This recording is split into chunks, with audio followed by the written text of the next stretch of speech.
I struggle with several things, and you may say it's just the way it is. The thing is, I try to avoid my mother because there is perception that she is unattractive, and that brings up the whole story of my own pain with unattractiveness, and it feels hard to be around her. I don't want others to feel this way around me, though. I feel like I deserve that. But that's why I avoid life too. The truth is, though, that every time I see her, this comes up, and it also hurts my heart, both for my mother and for me. I feel caged, and I feel like I'm bad when I think and feel those things. And also it feels very weird and like a double standard, because I don't want to have others have those feelings and thoughts about me. I'm repeating myself here, but I know that we aren't our looks, but you speak about that feelings are closer or truer. I don't know what to do with this. And thank you for your honesty, Lena. I don't think very many women would admit that. That's super cool that you admitted it. That already means that you're detached from it in a way. That you can speak about it honestly and openly in front of people.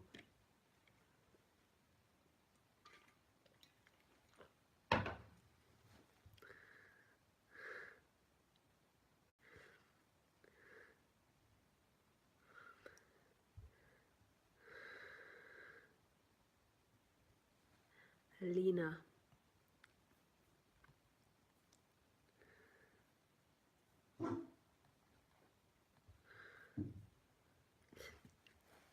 Have you ever had, I can see that you like dogs. Have you ever had an ugly dog before? We used to have this dog, my mum had a dog called Muttley. And you might have seen her in my videos if you ever watched my earlier videos. She sometimes appeared on them. And Muttley had something wrong with her jaw, which made her continuously do this. And my mum overfed her, so she was also very plumpy. And she's like a very tiny dog. I've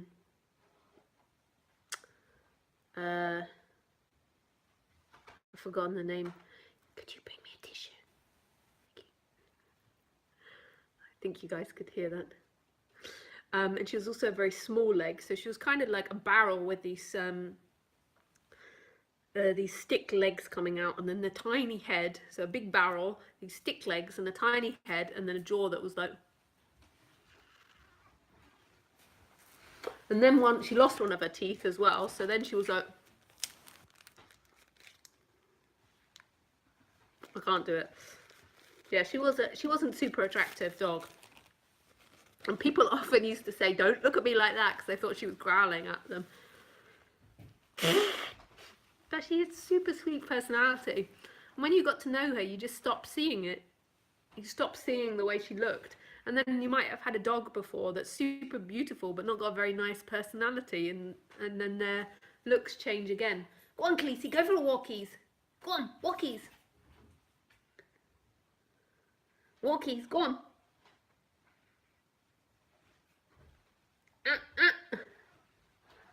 Go for walkies. Go on. You have to get a lead on and put it here. What a monkey you're being, Lucy. And it's the same with friends. I don't know if you've noticed that as well.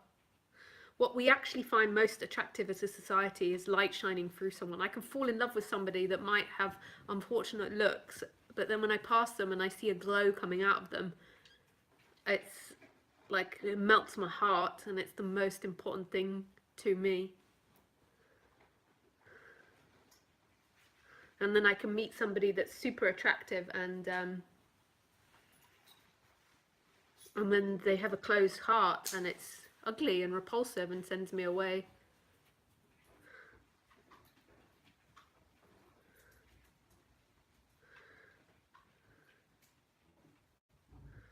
So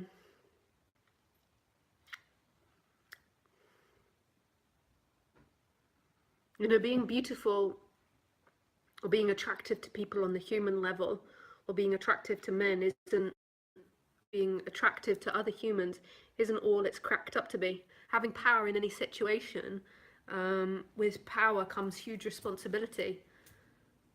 And so sometimes you wish for things like being super rich or being super famous or being super beautiful, and you don't consider the power that comes with. And with power comes responsibility. And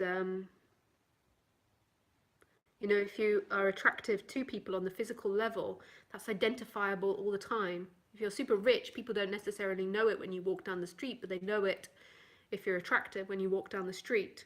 And with that comes jealousy from others, there comes ownership, wanting to own that object they find beautiful, power games. So we dream about these things. It's no different from dreaming about being super rich. It's the same sort of thing in our society, like being attractive or being super rich, or having lots of things, or being the head of a company, or being very talented or something. With that comes other dynamics from humans, and often other humans want to own it, keep it, or try and get it. So we imagine these things, but actually if we had them, we'd find it super stressful. Because when you have power, firstly, it comes with responsibility to treat other people with dignity, respect, and love. But also there is an establishment of boundaries that you have to continuously hold up. You have to be able to define boundaries and define when somebody's trying to take from you and when somebody's giving to you. If you have a lot to offer, so if you have looks or money or success, then if you have, it's in the back pocket of that bag. Yeah. If you have those things, then people will want to try and take from you, and you have to distinguish the differences.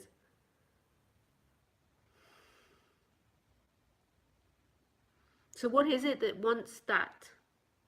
What is it that you're looking for in that? Are you looking for power over people? Are you looking for appreciation? Like, why is it that you're repulsed by your mother, which is super great that you can admit, but why is it that you're repulsed by your mother? Like, that repulsion on based on someone, the way they look, is a very interesting dynamic. Does that mean that to you, people are only worthy if they're beautiful? And if that does, then you need to see through that and explore that. To me, the greatest worth in a human being and any animal is that innocence.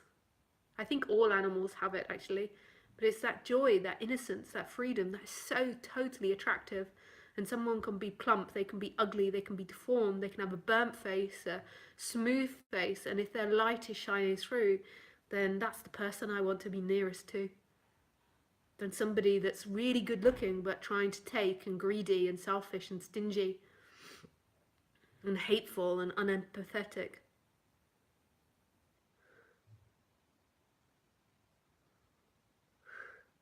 Motley was so cute with her little eyes.